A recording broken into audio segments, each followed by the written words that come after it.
Welcome to another episode of Mike's Money Picks. Today on the podcast, we're going to be previewing the Shiners Children's Open 2023 edition. The PGA Tour is continuing its fall swing with one of my favorite tournaments in the fall. This is a very visually appealing golf course that you're going to see this week. And I'm not going to lie, it's enough to get me to tune away from the 4 o'clock window when football rolls around this Sunday to see if there's, some kind of thrilling finish. Last year, this was a very good tournament to watch on TV. You had Tom Kim and Patrick Cantlay doing it back and forth till the end, until Tom Kim finally came out victorious.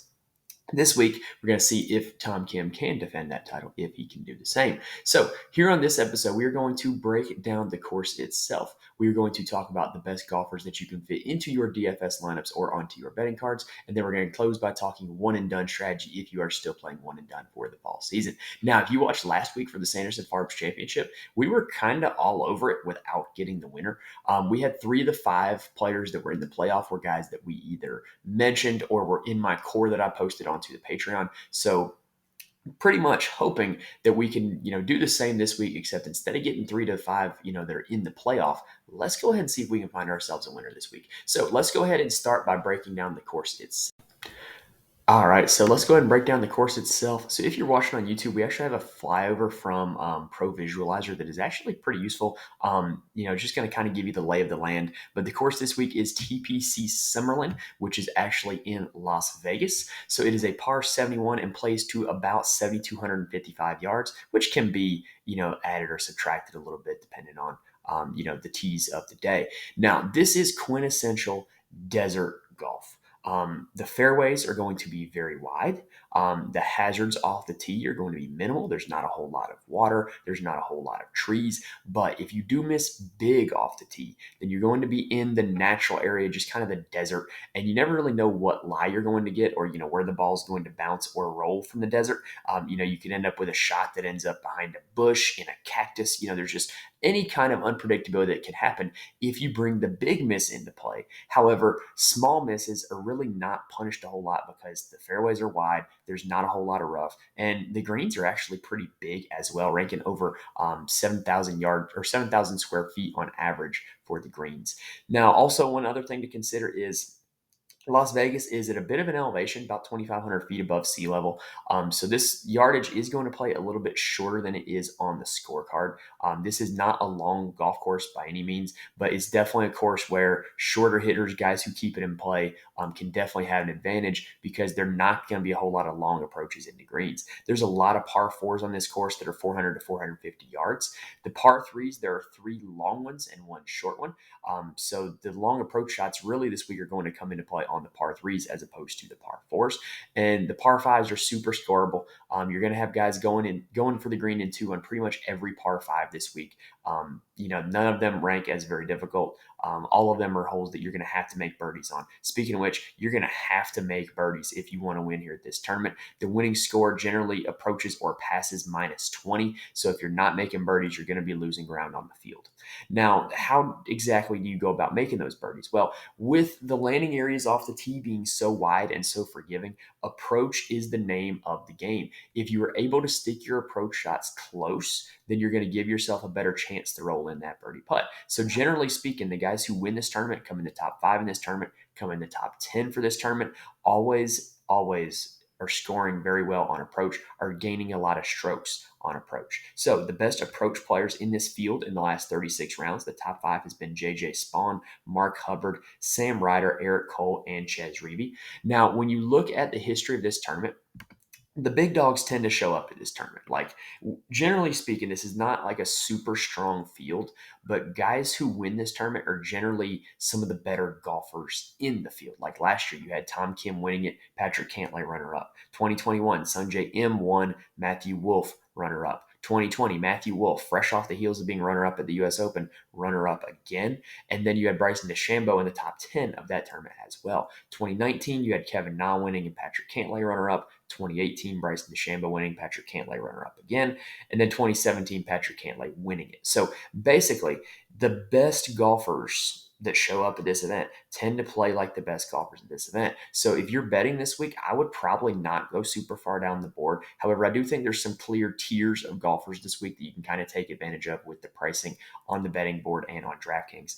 Now, as you can see by the winning scores on YouTube, pretty much minus 20 is probably going to be, might not even win you this week. Like you're going to have to make a lot of birdies. Now, in terms of comp courses, with this being kind of a desert golf course, the two other desert golf courses on the PGA Tour are TPC Scottsdale. It's another par 71, similar distance. The setup there is generally pretty harder. The landing areas are a little bit pinched in. The green complexes are a little more difficult. There's a little more elevation change as well in terms of uneven lies. So TPC Scottsdale is kind of like this course is like more difficult older brother. And then there's the Stadium course, which is the host of the American Express tournament. That course is also a birdie fest. It's also desert golf. It's not very difficult at all. However, with the specs of this course being what it is, with it being a par 71, with it being a shorter golf course, guys who have success at other shorter positional golf courses tend to play pretty well here. Think about Colonial, Harbor Town. I know there's another one I'm missing, but just, shorter positional courses, guys who play that brand of golf end up generally playing pretty well here. So just who this week are we going to be targeting for our betting cards and our DraftKings lineups? Let's go ahead and dive into the board.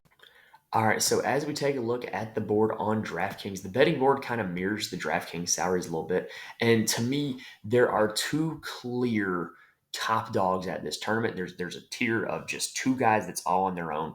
And then there's a tier of three guys right after them. They're also all on their own. And then I think you have kind of a little bit of a mess after that. So I would probably, if I were outright betting this tournament, mainly focus on those top five guys. But when I say top two, I really mean it like these two guys at the top, Ludwig Oberg is how everybody's saying to pronounce it now, and Tom Kim.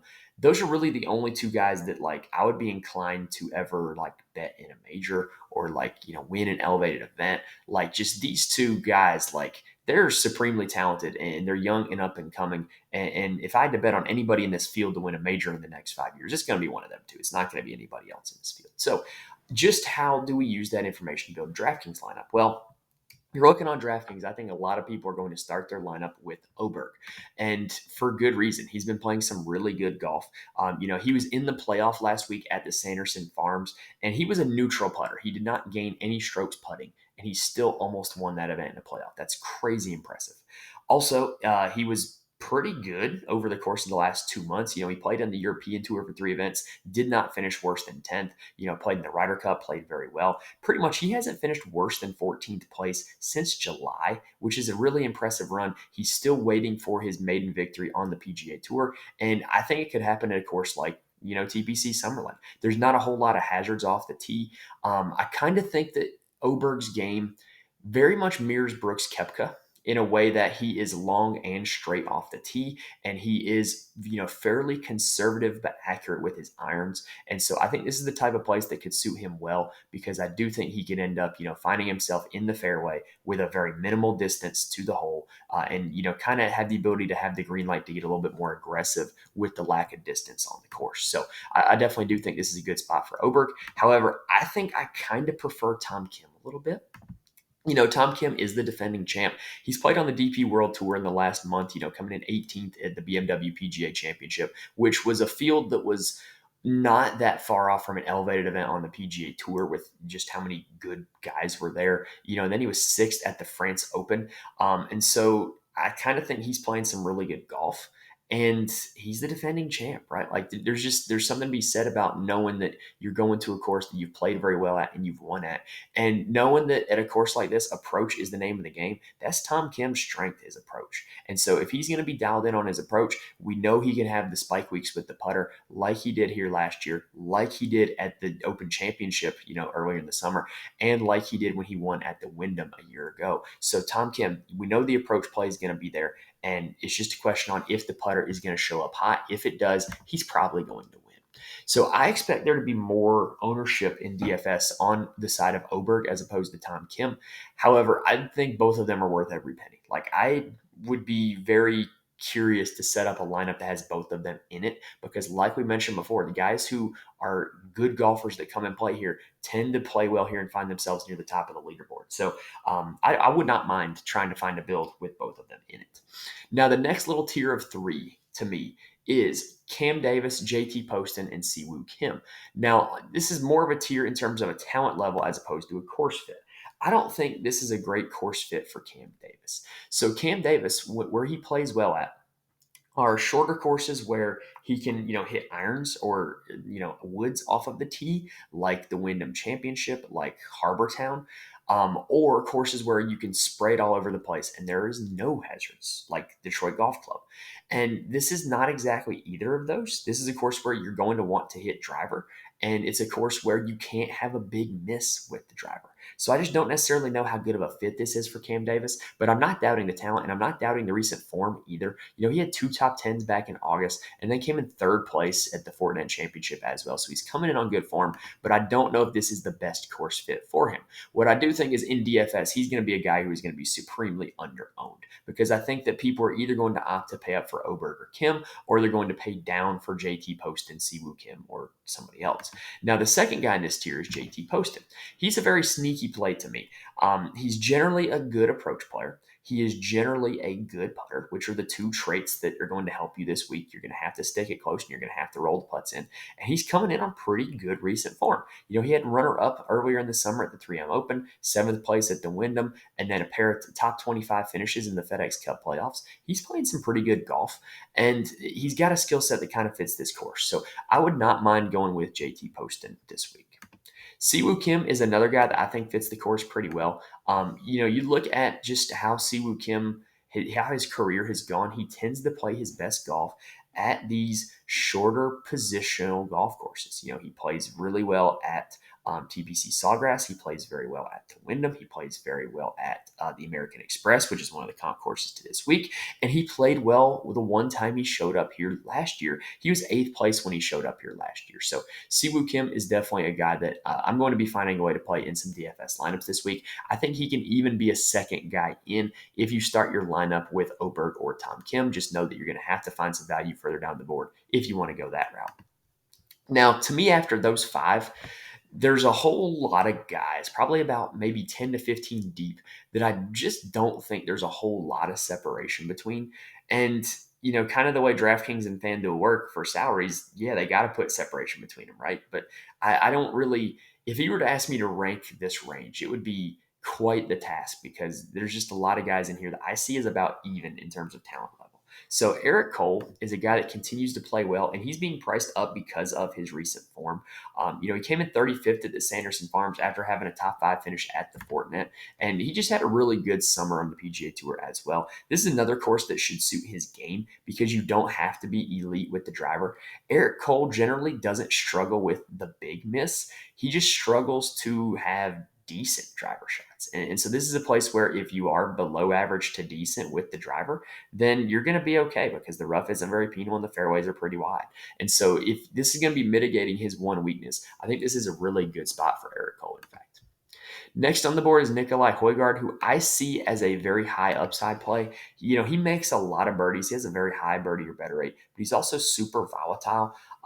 I don't necessarily like the course fit for him. He's kind of like a Cam Davis where he can really bomb it off the tee, but he does have a little bit of a big miss problem.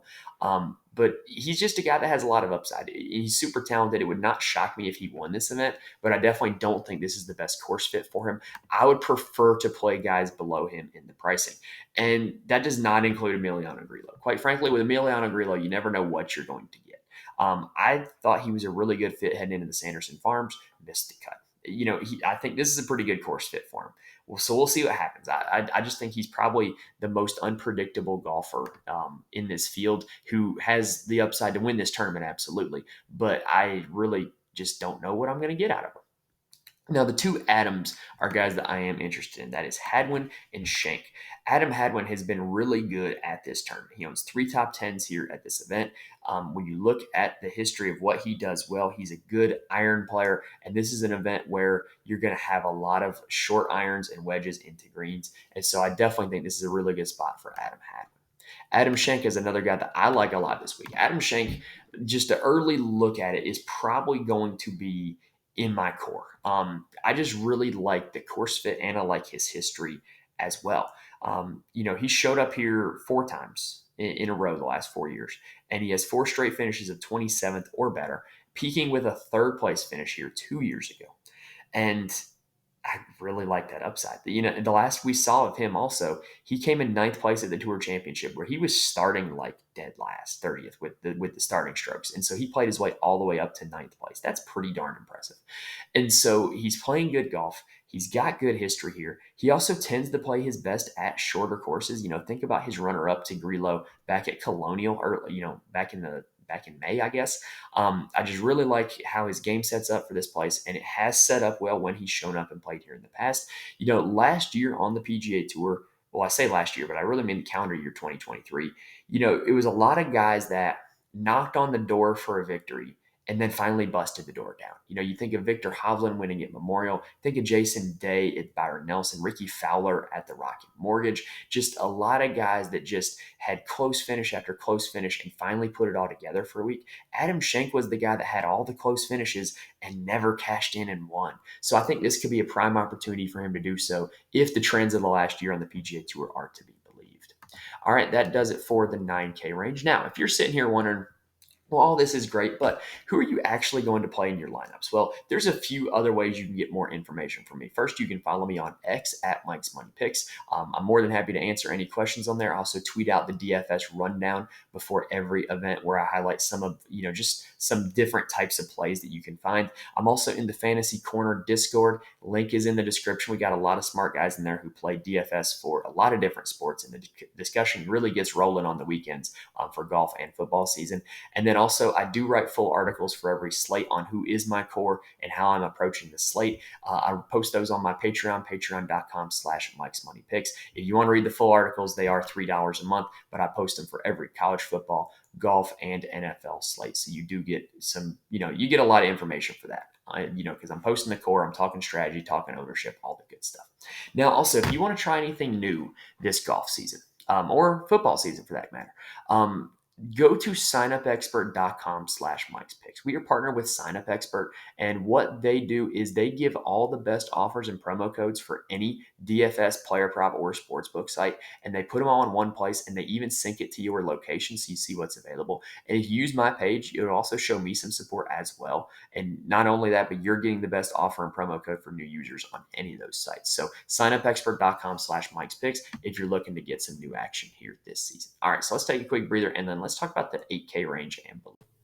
All right, so at the top of the 8K range, JJ Spawn is a better play than I think a lot of people are going to give him credit for. He has 2 top 15 finishes here at this course, and he is the best approach player in the field in the last 36 rounds. He's just a terrible putter, which is not necessarily a trait that you want to have coming into a birdie fest. But hey, all that would have to happen is just a few putts to roll his way. And if the approach play continues and the course history that he has here continues, then he's going to be in pretty good shape here, $8,900 on DraftKings.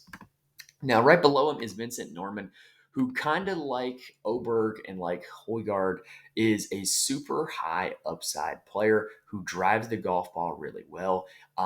But I think he's pretty volatile. Like, I don't necessarily think this is the best course fit for him, which, kind of sound like a broken record saying that about Cam Davis, Højgaard, and Norman. But he is a high upside player who makes a lot of birdies and is really talented. I don't mind it, but he's not my favorite play in this range. Aaron Rai is one of my favorite plays in this range, though. If you look at what Aaron Rai does, he seems to always play his best at shorter golf courses. And there's really just no real rhyme or reason to the actual golf courses other than the fact that they're just shorter golf courses. He was 20th here last year.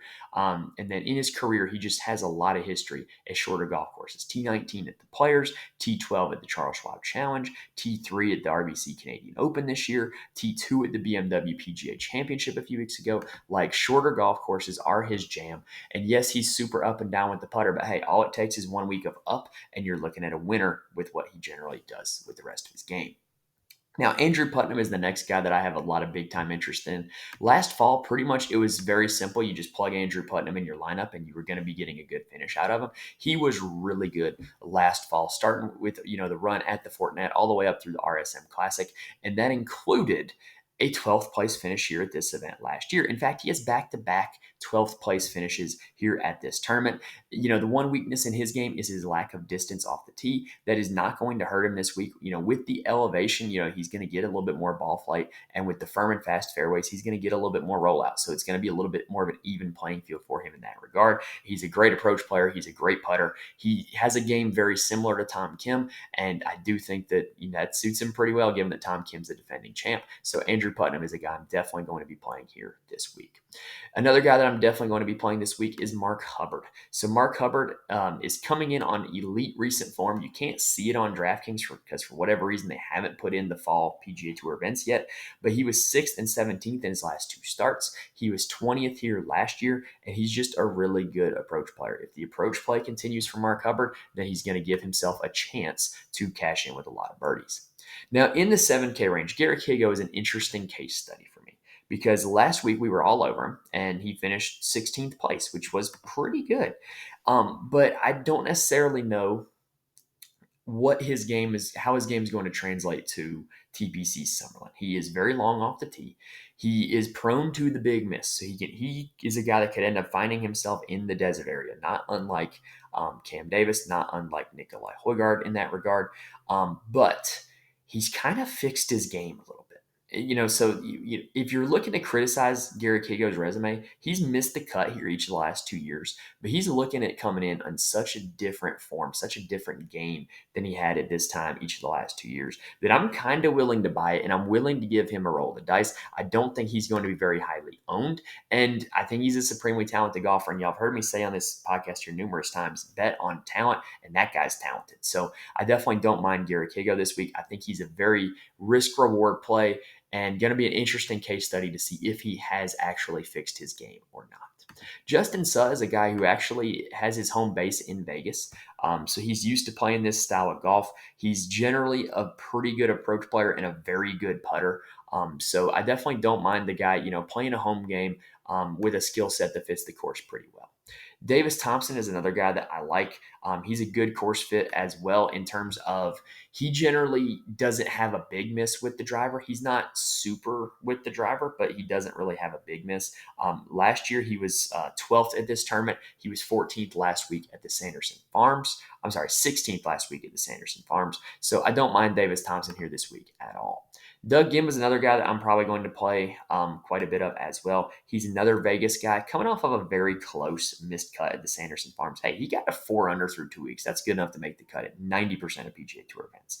And he's made the cut in both of his appearances here at this tournament. He's not super long off the tee, but he's generally a good approach player. If the putter cooperates, it's going to be a good week for Doug Ghim.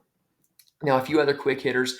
S.H. Kim or Sung Hyun Kim was 6th here last year. Whatever he does here last year, clearly it translated. He is coming off of a missed cut at the Sanderson Farms, but was really good at the Fortinet, coming in second place. So could be a little bit of an upside there for S.H. Kim. It's a TPC course, which means that K.H. Lee is in play. Whatever reason, the guy always plays well at TPC courses. No rhyme or reason to it really at all. You have Ben Griffin, who kind of folded down the stretch last week at the Sanderson Farms, and I don't think it's that dissimilar of a course fit. So he might be a guy that might get some interest. Akshay Bhatia, y'all have heard me say it time and time again. When Akshay's out there, I'm going to be playing him. He's got an elite tee to green game, and if the putter cooperates, he's going to win more golf tournaments. That's all he needs. He's got every other aspect of his game dialed in. Now, another guy that I really like a lot is Sam Ryder. So Sam Ryder plays at this tournament every year, and to me, there is something to be said for that. When you get to make your own schedule on the PGA Tour and you voluntarily sign up to come play at a certain event, you must really enjoy the event or think it's a good fit for you and that it's going to be somewhere where you can cash in. And so he's played here in the last 5 years, and he has 3 top 30 finishes and 2 missed cuts in the last 5. I am banking on, with his good recent form coming off of a 14th at the Fortinet, coming off of another top 20 at the Sanderson Farms. I am banking that with his good form coming in, it's going to be a good finish for him here this week. I really like Sam Ryder heading into this tournament. Peter Quest is another guy that I am interested in. Look, I just think he's a high upside player, not unlike Akshay Bhatia or like Vincent Norman. I just think he's really talented. He's really young, and he's eventually going to win some golf tournaments. When he gets his game going, he can really dial in the approach like he did earlier this summer at the John Deere Classic and the Rocket Mortgage Classic. And he also can have some spike weeks with the putter as well. So I'm willing to roll the dice on Peter Quest again this week. Another guy that I'm definitely going to be playing is Matthew Neesmith. I just think he's kind of the course horse here this week. He's played here twice, and he has 2 top 15 finishes. He's not long off the tee, but he can be elite with his short irons and wedges. He tends to play his best at short golf courses, and this is one. So Matthew Neesmith is a guy who is definitely going to be cracking my lineups. Troy Merritt is a guy who has quietly been playing some really good golf. He's got back-to-back top 10 finishes at the Fortinet and at the Sanderson Farms, and he wasn't terrible over the summer. He had a pair of top 20s at the John Deere and at the Rocket Mortgage. So I kind of think Troy Merritt, when we think of where we play him at, it's generally birdie fests, and this is a birdie fest last time I checked. So Troy Merritt is going to be a guy that I have a little bit of interest in this week. Now, the 6K range is kind of ugly, but it's not as ugly as it has been in recent weeks, if that makes sense. Carson Young is at $6,900. We always like Carson Young at short golf courses. He's not very long off the tee. He's also not very accurate off the tee. But that's a guy that you can end up playing and at shorter golf courses, and that's kind of where he's going to take advantage of it. You've got Carl Yuan coming off of a 6th place finish at the Sanderson Farms. I don't mind Carl Yuan as a play. He's a guy that's a recent Korn Ferry Tour guy who makes a lot of birdies. So I definitely don't mind that one either. And then you've also got Harry Hall, who is a Las Vegas guy. He's played here twice, and both of them were top 15 finishes. The recent form is not great. But he tends to play his best at short golf courses, and he is playing a home game this week, being from Vegas. So Harry Hall is a guy that I like a lot. And then you've also got Marty Doe, Zheng Doe, I should say. We've talked about him numerous times here on the podcast. Super high upside guy, super aggressive course management. He was 12th last week, and this is another course where you can really get after it. And so I kind of think that this is a course that suits his game, and it's $6,700. All he's got to do is make the cut, and he's going to give you pretty good value for it. And then lastly, the last guy I'm interested in is Kelly Craft. So Kelly Craft has very quietly had good recent form. 33rd at the Wyndham back in August, back-to-back top 25s at the Fortinet and Sanderson Farms. That's pretty good form coming in for a guy who's only $6,400. Now, the last piece of this is Lexi Thompson is coming in at $6,100. Yes, Lexi Thompson of the LPGA Tour. Playing as the 7th woman, I believe, to play in a PGA Tour event. I think this is a purely for the vibes play. Like if you just want to try this out and you're comfortable putting your money on that, go for it. But I don't think it's necessarily likely that she makes the cut. I will say if there were ever a time for a woman to make the cut on the PGA Tour event, this is a pretty good spot for her. She's a very good driver of the golf ball, averages over 270 yards. And with the elevation and the shortness of the course, she's not going to be at a supreme disadvantage from the guys. But that being said, I still don't think it's very likely that she makes the cut. And it would just be something for fun if you wanted to put her in your DraftKings lineups. Now, lastly, let's go ahead and break down one and done this week. So if your one and done is still playing the fall season, first off, you need to know whether you're just playing the fall or whether you're playing the whole wraparound PGA Tour season. If you are playing just the fall, be super aggressive. Play Oberg, play Tom Kim, play JT Poston, play Siwoo Kim, play the favorites. If you are playing a wraparound season, I don't mind playing Tom Kim this week. I don't think there's that many other courses on the PGA Tour that are a better fit than TPC Summerlin for Tom Kim. He is the defending champ. He is playing good golf coming in, so I wouldn't mind that aggressive play. But if you want to play more conservative, I would look to one of the Adams, Hadwin or Schenk. Those would be my 2 guys that I would be looking for in one and done this week if you are playing the entire season. All right, that does it for this episode. So remember, if you want to get more from me, follow me on X at Mike's Money Picks. Fantasy Corner Discord link is in the description, and the full articles are going to be on the Patreon, patreon.com/Mike's Money Picks. Also, if you like what you saw on YouTube, please hit the like button and subscribe to the channel. The likes help me out a lot, helps the videos get noticed. And if you subscribe, you'll be notified when all of our weekly golf, college football, and NFL content drops. So you'll be the first to be able to view those. All right. If you made it this far, thank you guys for watching. Best of luck to you this week, whether you're playing DFS, one and done, or betting. Wish you all the success. Hopefully, we're able to give you guys some information that is going to help you find the right guys this week. Thank you for watching or listening, and I will see you next time.